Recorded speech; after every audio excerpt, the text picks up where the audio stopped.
Buenos días, hermanos. Me es un gusto de nuevo estar comunicados por ustedes por este medio, agradeciendo a Dios que estén todos bien por la gracia de Dios. Y hoy vamos a continuar con la meditación del libro de Primera de Tesalonicenses. Estamos llevando la meditación en el capítulo 2. Antes de esto vamos a orar pidiendo la dirección de Dios mediante su Espíritu Santo. Oremos, hermanos. Padre Santo que estás en los cielos, Señor, vemos tu amor tan grande, tu misericordia, Padre Santo, en la cual tus hijos, Señor, están agradecidos, Padre Santo, porque tú, Señor, eres nuestro Padre, tú eres el que nos cuida, Señor, cada día. Y aquí estamos tus hijos, Padre, agradeciéndote, Señor. También pidiéndote perdón, Padre, por nuestras faltas. Señor, no podemos ocultarlo porque tú todo lo sabes, Señor. Perdónanos, Señor mi Dios, y ayúdanos a ser cada día más mejor, Señor. Gracias a ti, Padre Santo, a lo que tú nos das, nosotros podemos hacer muchas cosas y todo para tu gloria, para tu honra, Señor, porque todo proviene de ti, todo procede de ti, Señor, para que toda la gloria, toda la honra sea a ti. Úsame, Señor mi Dios, para esta meditación que hoy voy a llevar en el libro de Primera de Tesalonicenses, capítulo 2, Señor mi Dios, y para que podamos conocer, Señor, tu palabra. Háblanos hoy, Señor, y así, Padre, te doy las gracias en el nombre bendito de Jesús, nuestro Salvador. Amén. Amén. Entonces, hoy vamos a continuar el estudio de Primera de Tesalonicenses, capítulo 2, del versículo 9 al versículo 16. El título de esta lección es Ministerio de Pablo en Tesalónica, parte 2. La semana pasada empezamos este estudio del ministerio de Pablo según Tesalonicenses, capítulo 2, en la cual vimos de que Pablo él llevó el Evangelio por amor a los hermanos.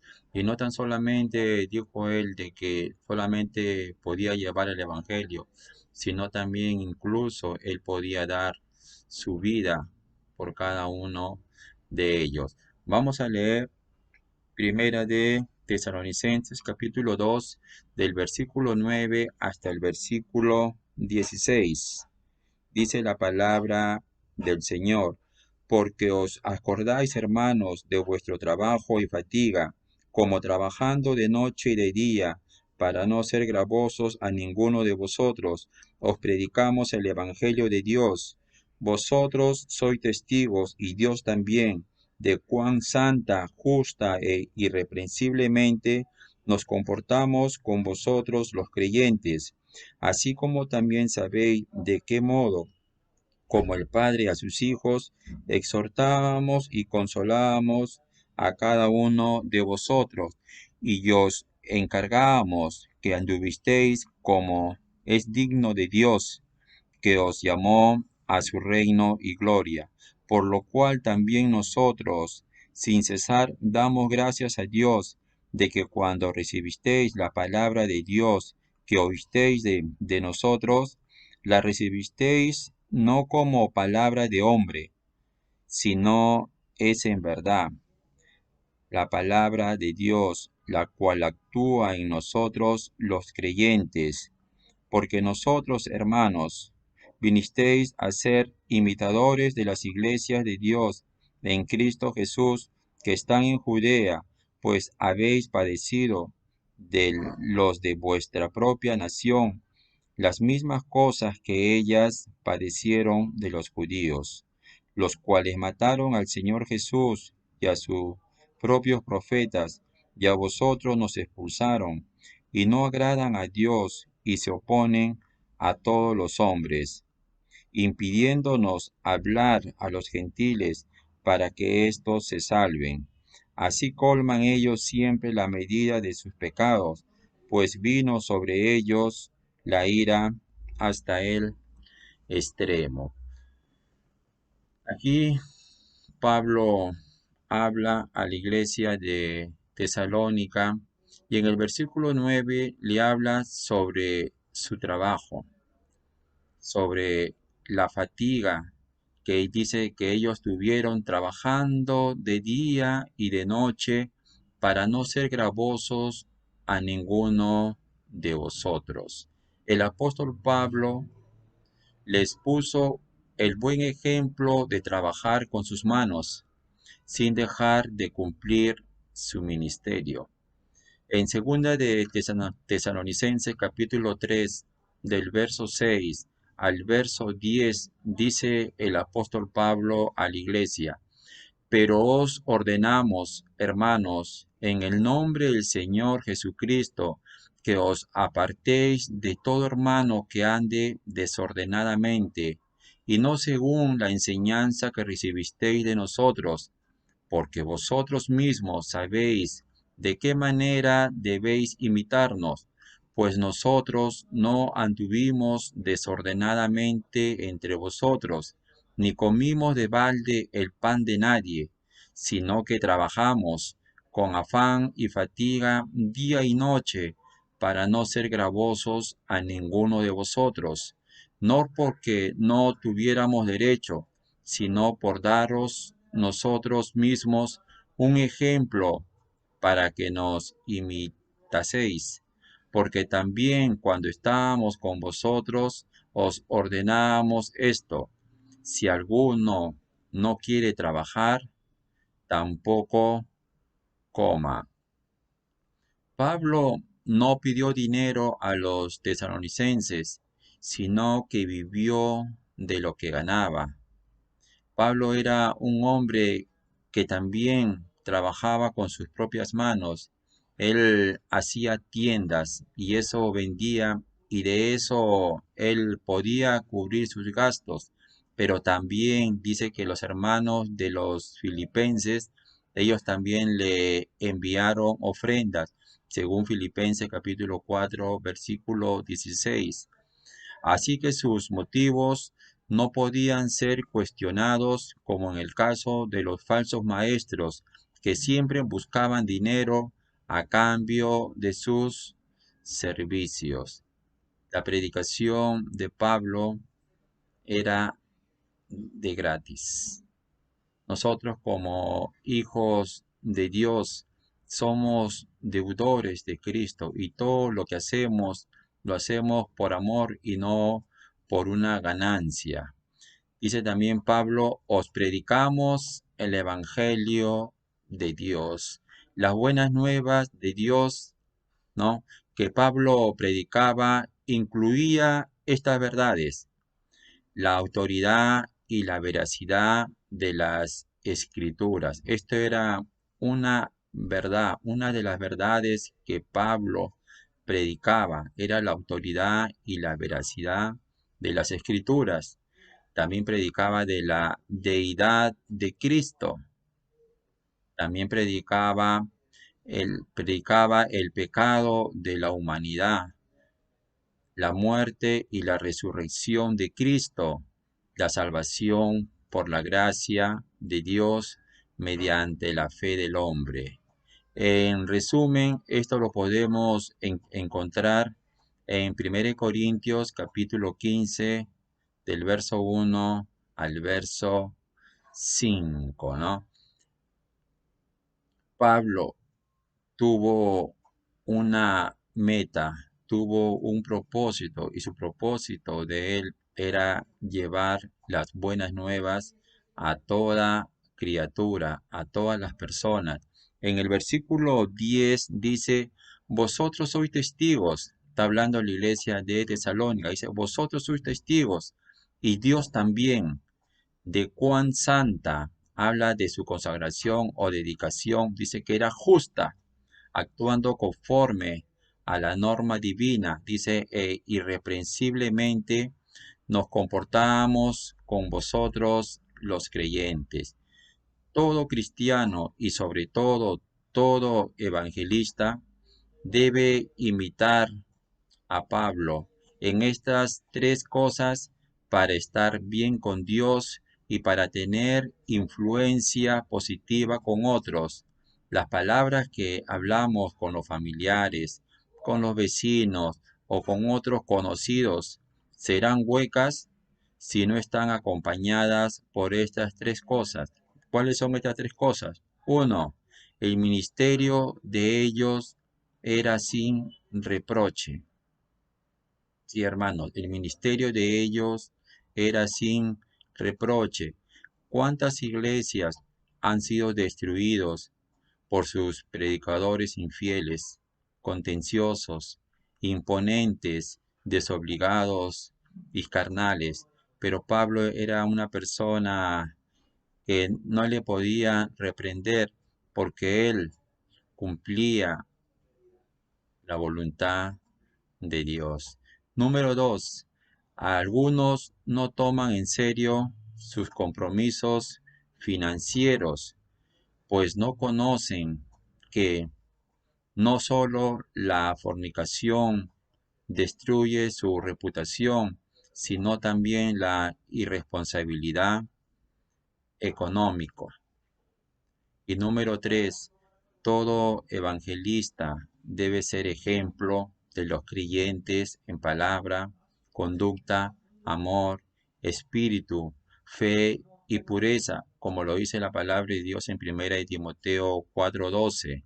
En cuanto a los ancianos, Pedro dice, apacentad la grey de Dios que está entre vosotros, cuidando de ella, no por fuerza, sino voluntariamente, no por ganancia deshonesta, sino con ánimo pronto, no como teniendo señorío sobre lo que están a vuestro cuidado, sino siendo ejemplos de la grey.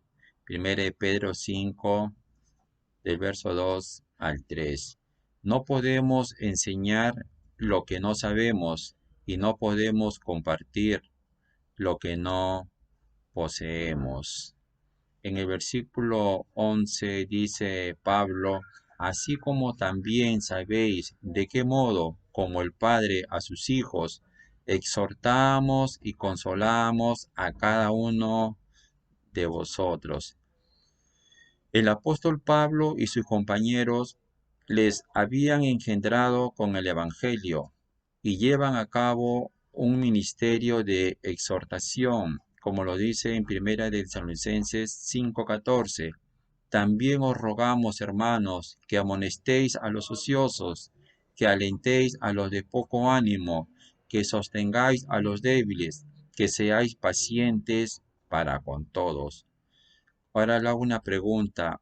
¿Cómo trata el padre a su hijo a quien ama? No con despotismo o con abuso, sino con ternura. Y muchos de nosotros somos ejemplos de eso, ¿no? El ejemplo de amor hacia nuestros hijos, cómo nosotros lo amamos, lo cuidamos, proveemos, lo cuidamos cada día de nuestras vidas, ¿no?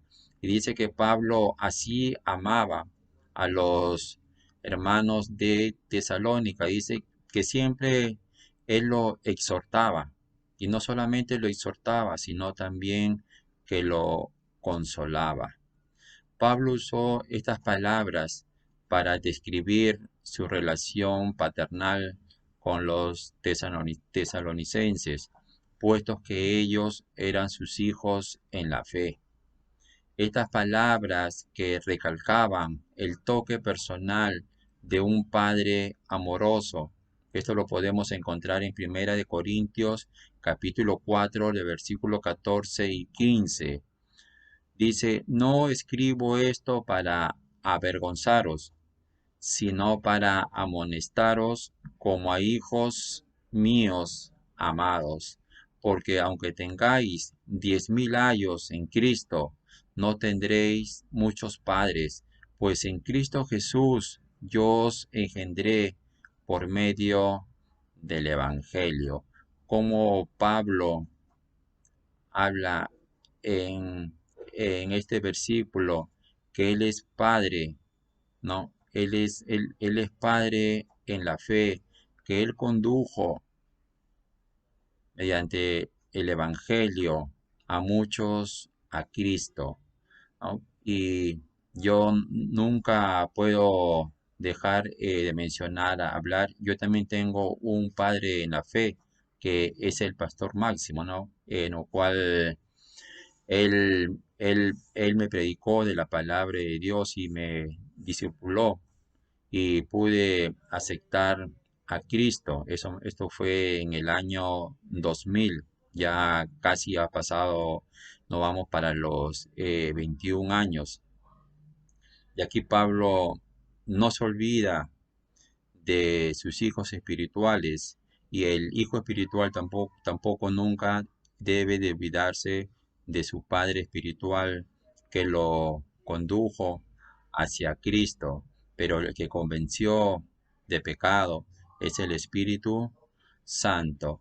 En el versículo 12, la palabra de Dios dice, y os encargábamos que anduvisteis como es digno de Dios. Aquí el apóstol Pablo les hablaba a los hermanos de cómo deberían andar cada día de sus vidas. El apóstol Pablo les habla del gran honor de andar como es digno de Dios, su privilegio exaltado y el deber que resulta de ese honor. Debemos andar como es digno de Dios, dándole el honor que merece.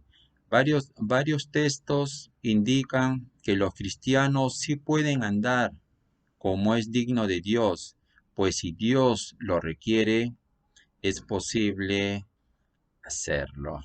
El Hijo de Dios nunca debe decir yo no puedo andar de una manera digna, pero la palabra de Dios y Dios lo dice que sí es posible hacerlo. En Colosenses 1:10 dice, para que andéis como es digno del Señor, agradándole en todo, llevando fruto en toda buena obra y creciendo en el conocimiento de Dios.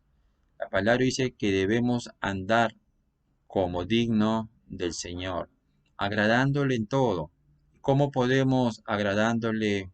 ¿Cómo podemos agradarle al Señor? Primero tenemos que conocerlo. Tenemos que conocer a Dios el Padre, Dios el Hijo, y dice llevando fruto en toda buena obra y creciendo en el conocimiento de Dios. Hay que crecer, ya hay que dejar de ser niños y hay que pasar a ser hombres y mujeres maduras. Efesios 4:1 dice la palabra del Dios, yo pues, preso en el Señor, os ruego que andéis como es digno de la vocación con que fuisteis llamados. Tenemos un privilegio grande de ser llamados hijos de Dios, pero ese privilegio nos lleva a una responsabilidad. Esa responsabilidad es de andar de una manera digna, ¿no? Fuimos llamados ¿para qué? Para poder anunciar las virtudes de Cristo Jesús a toda persona. El hombre no merece la salvación, pero Dios requiere que su comportamiento sea digno de Dios y del Evangelio. Ante los ojos de Dios, los cristianos son un pueblo especial y exaltado. La iglesia es la esposa de Cristo. Esto lo dice en Apocalipsis capítulo 3, versículo 4, dice, pero tenéis unas pocas personas en Sardis que no han manchado sus vestiduras y andarán conmigo en vestiduras blancas, porque son dignas. También Apocalipsis 19:10 dice, y a ella se le ha concedido que se vista de lino fino, limpio y resplandeciente, porque el lino fino es las acciones justas de los santos. También Pablo nos dice que os llamó a su reino y gloria. Miren, hermanos, cómo Dios nos llama a su reino y gloria, no al reino material esperado por muchas personas, sino al reino espiritual de su amado Hijo, según Colosenses 1:13. ¿Para qué? Para entrar en este reino es necesario nacer otra vez. Y esto lo dice Juan capítulo 3, versículo 5. Entonces, después de vivir unos cuantos años aquí, no sé cuántos años viviremos, yo ya tengo 51, me voy para los 52, pero no sé cuántos años voy a vivir aquí. Por mí quisiera vivir 100 años, hermano, pero eso está en las manos de Dios, ¿no? Pero es imposible. Pero hermanos, mediante estemos aquí viviendo en esta tierra, debemos de vivir preparándonos para nuestro destino, ¿no? Nuestro destino es estar con Cristo por toda la eternidad. Entonces, mientras estemos aquí en la tierra participando, dice, participando de la naturaleza divina para transformaros a la imagen de Cristo. Aquí en la tierra, Dios está haciendo algo con nosotros, nos está transformando cada día. Cada día nos está transformando a la imagen de Cristo, como dice 2 de Pedro 1:11, porque de esta manera os será otorgada amplia y generosa entrada en el reino eterno de nuestro Señor y Salvador Jesucristo. Y esto es nuestra esperanza, ¿no? De que un día cuando partamos de aquí, de, de, de, de la tierra, ¿no? Un día sabemos dónde vamos a estar en la presencia de nuestro Dios. En el versículo 13 dice, por lo cual también nosotros, sin cesar, damos gracias a Dios de que cuando recibisteis la palabra de Dios que oísteis de nosotros, la recibisteis no como palabra de hombres, sino según en verdad la palabra de Dios. Parece de que algunos de Tesalónica ponían en tela de juicio la predicación de Pablo, pero cuando los tesalonicenses recibieron el Evangelio como la palabra de Dios, daban evidencias de que Pablo predicaba la verdad. No la recibieron como si fuera una filosofía hueca, como lo que hemos estudiado más antes en el libro de Colosenses capítulo 2, versículo 8, en donde habían maestros que enseñaban filosofías y toda esa filosofía dice que eran huecas, que no tenía valor. Los enemigos querían destruir la fe de los tesalonicenses, pero estos estaban dispuestos a sufrir persecución por Cristo. Nunca faltan los enemigos que no nos dejan avanzar en el crecimiento de nuestro Señor. Siempre se van a levantar, pero gracias a Dios, el verdadero Hijo de Dios acepta la palabra de Dios por fe.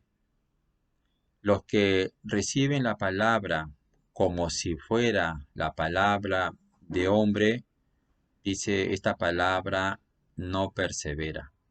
Esta palabra tan solamente dura poco tiempo y se desvanece, pero la palabra de Dios sí permanece para siempre.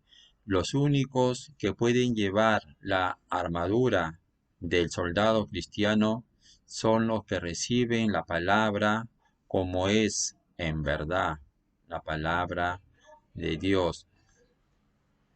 Los tesalonicenses la recibieron según es en verdad, la obedecieron y como Pablo dice, ¿no? En el versículo 1 o 3 de Primera de Tesalonicense dice que mostraban su obediencia en la obra de su fe, en el trabajo de su amor y en la constancia de su esperanza. También la mostraron al divulgar extensamente la palabra del Señor. Dice que esta palabra, la palabra del Señor, actúa o obra en vosotros los creyentes. El verbo obrar es una de las palabras favoritas del apóstol Pablo, porque lo vamos a encontrar en muchos pasajes. Así la palabra lleva consigo su propio testimonio, como la luz, como el calor, como la vida, como toda otra fuerza. En Tesalónica, Dios obró por medio de su palabra. ¿Pero para qué? Para instruirles y que abandonaran sus pecados e ídolos, convirtiéndose al Dios vivo. También obró para que con conciencia purificada y despierta se transformaran a la imagen de Cristo, también para que fueran motivados a soportar las pruebas. Sí, la palabra también obra para que tuvieran la fuerza espiritual para llevar a cabo la obra del Señor. ¿Puede hacer tales obras la palabra del hombre? No, eso no puede hacer la palabra del hombre. La palabra del hombre dura poco. Con el tiempo se desvanece. Dios, hermanos, Dios obra en nosotros. Dios, dice la palabra del Señor, que Dios es el que en vosotros produce el querer como el hacer por su buena voluntad. Filipenses 2:13, ¿no? Para lo cual también trabajo, lucho, según la potencia de Él, la cual actúa o obra poderosamente en mí. Lo dice en Colosenses capítulo 1, versículos 28 y 29. De ahí otro pasaje que dice, y el Dios de paz os haga actos en toda buena obra, para que hagáis su voluntad, haciendo o obrando él en vosotros lo que es agradable delante de Él por Jesucristo, al cual sea la gloria por los siglos de los siglos. Amén. Esto está en Hebreos capítulo 13, versículo 20 y 21. No solo Dios, sino también Satanás obra. Sí, hermanos, Satanás obra. Cuando vivimos en el mundo, las pasiones pecaminosas obraban en nuestros miembros. Está en Romanos 7:5, sí. Nosotros éramos esclavos del pecado y a ser esclavos del pecado éramos esclavos de Satanás. Él era el que ponía en nosotros esas pasiones pecaminosas. Otro pasaje dice, el espíritu que ahora opera en los hijos de desobediencia. Sí, el espíritu que ahora opera o que obra.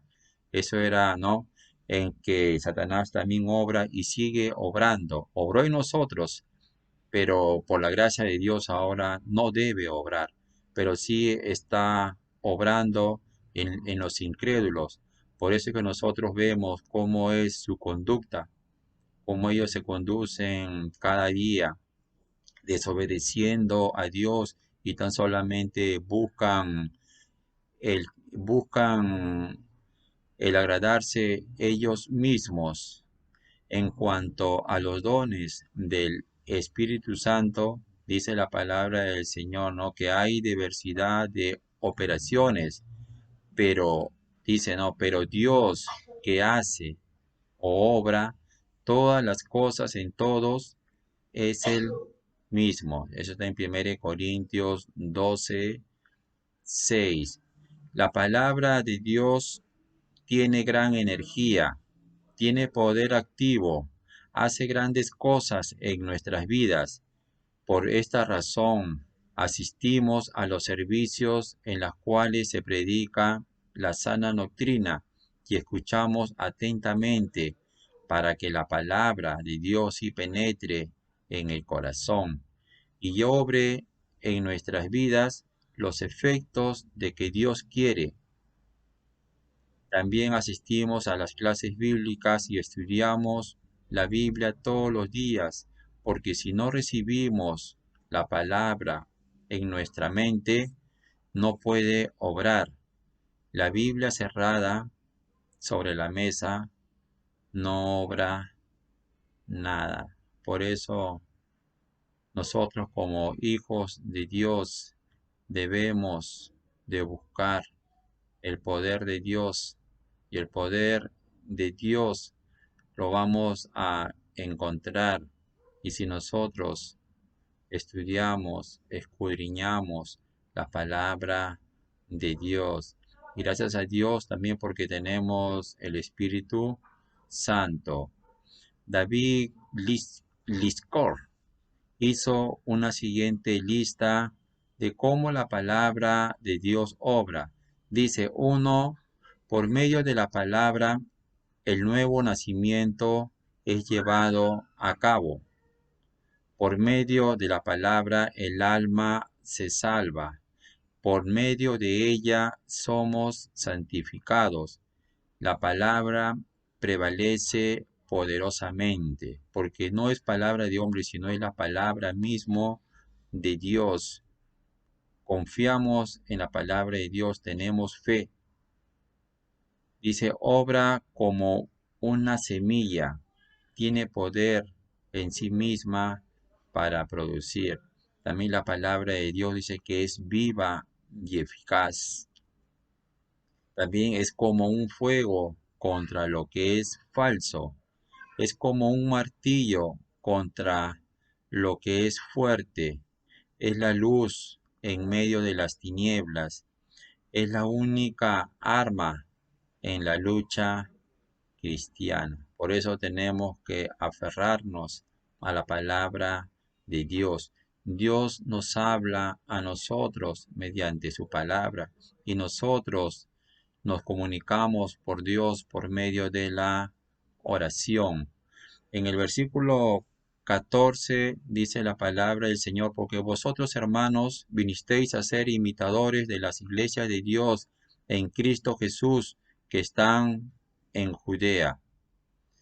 Los judíos no creyentes pensaban que sus sinagogas eran iglesias de Dios, pero las iglesias de Dios son las iglesias de Cristo.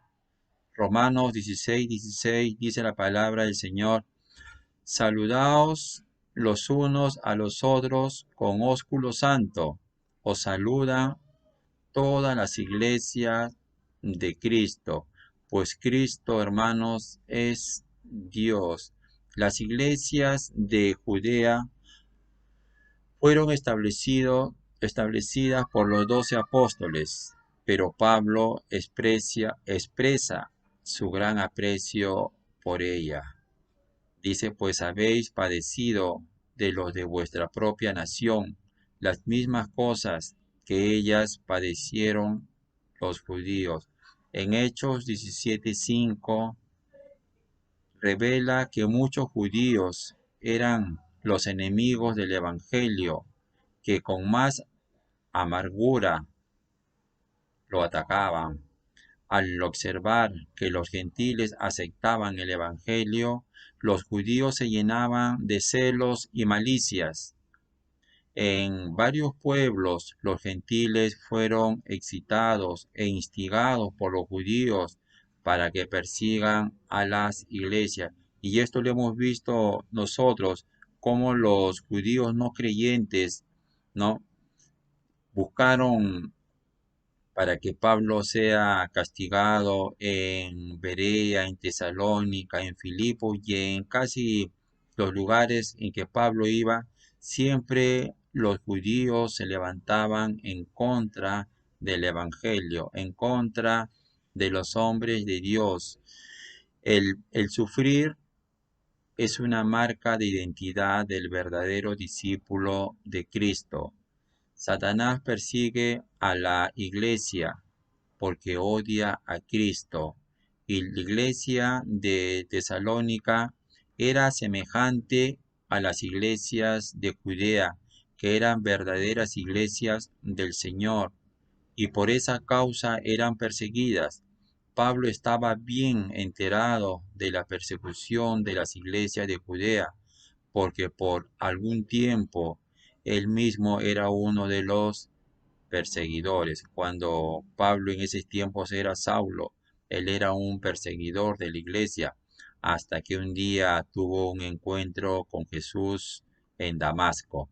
En el versículo 15 y versículo 16 dice la palabra del Señor, los cuales mataron al Señor Jesús, no todos los judíos, pero la gran mayoría eran incrédulos. Estuvo Jesús, la palabra de Dios dice, a los suyos vino y los suyos no les recibieron. Hoy en día muchos quieren minimizar la culpa de los judíos, echándole toda la culpa a Pilatos, echándole la culpa a los soldados romanos, ¿no? Pero recuerde lo que dice la palabra de Dios en Mateo. A ver, abran su Biblia.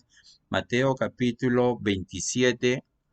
Vamos a leer del versículo 23 al versículo 25. Esto es muy importante.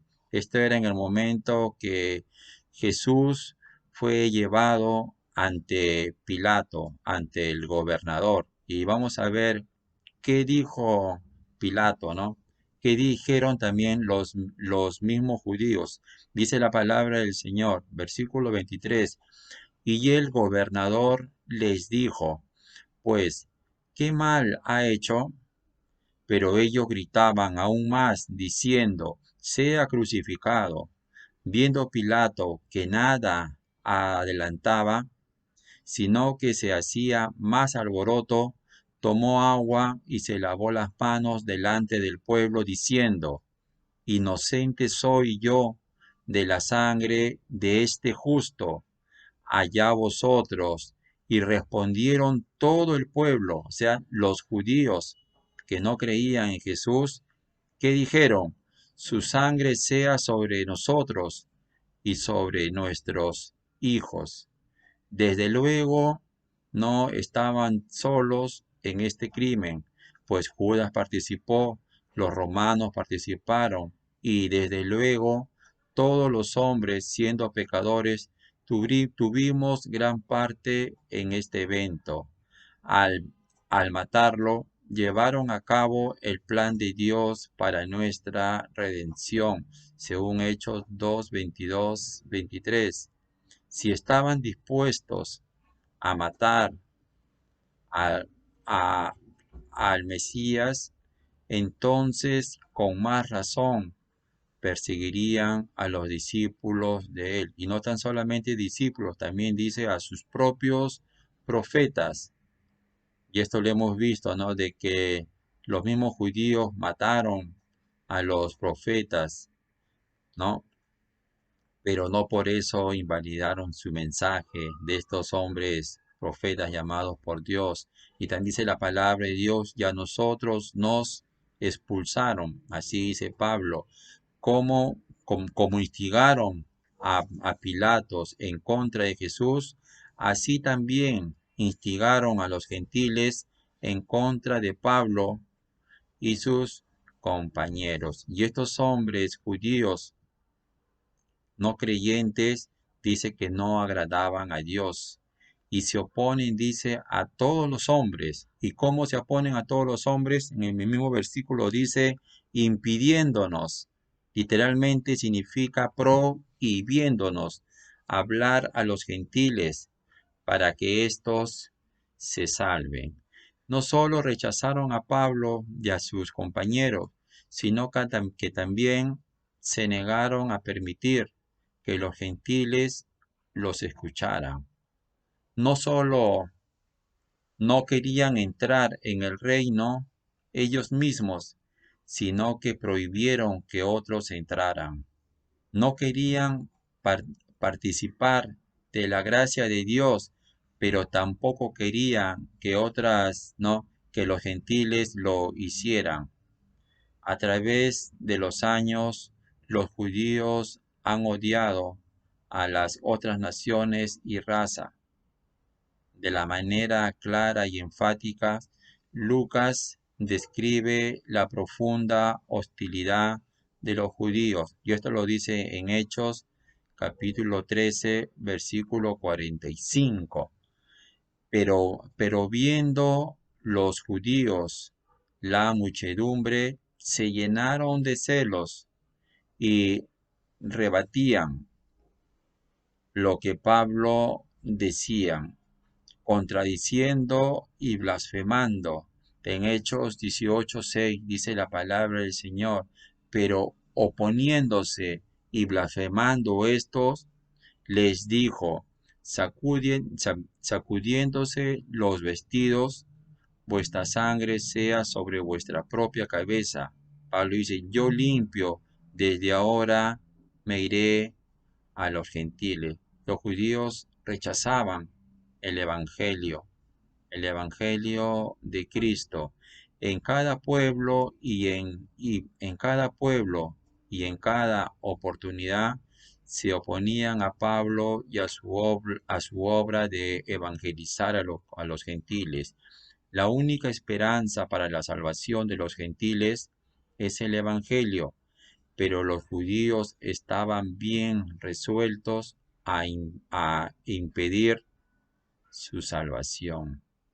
Jesús les había dicho, ay de vosotros, intérpretes de la ley, porque habéis quitado la llave de la ciencia, vosotros mismos no entrasteis, y a los que entraban se lo impidisteis. Esto dice en Lucas 11:52. Están condenados doblemente, primero por sus propios pecados y segundo por llevar la sangre de otros en sus manos al prohibir que oyeran el Evangelio. Jesús denuncia a los que ponen tropiezos delante de sus discípulos. Jesús dijo, ¿no? Y cualquiera que haga tropezar a alguno de estos pequeños que creen en mí, mejor le fuera que se le colgase al cuello una piedra de molino de asno y que se le hundiese en lo profundo del mar. Esto está en Mateo capítulo 18, versículo 6. Y lo último el versículo 16 dice, así colman ellos, si los judíos, siempre la medida de sus pecados, pues vino sobre ellos la ira hasta el extremo.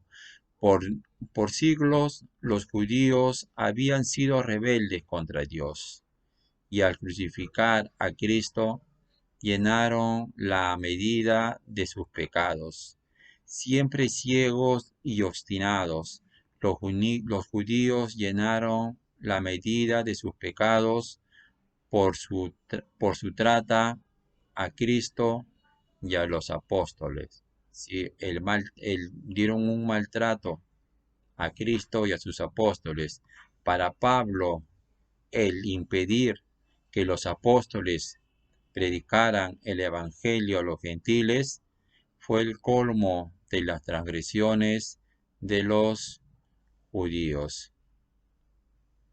Sí, hermanos, hubo oposición de los judíos no creyentes, pero a pesar de todo, Pablo, los discípulos, los creyentes fieles no callaron.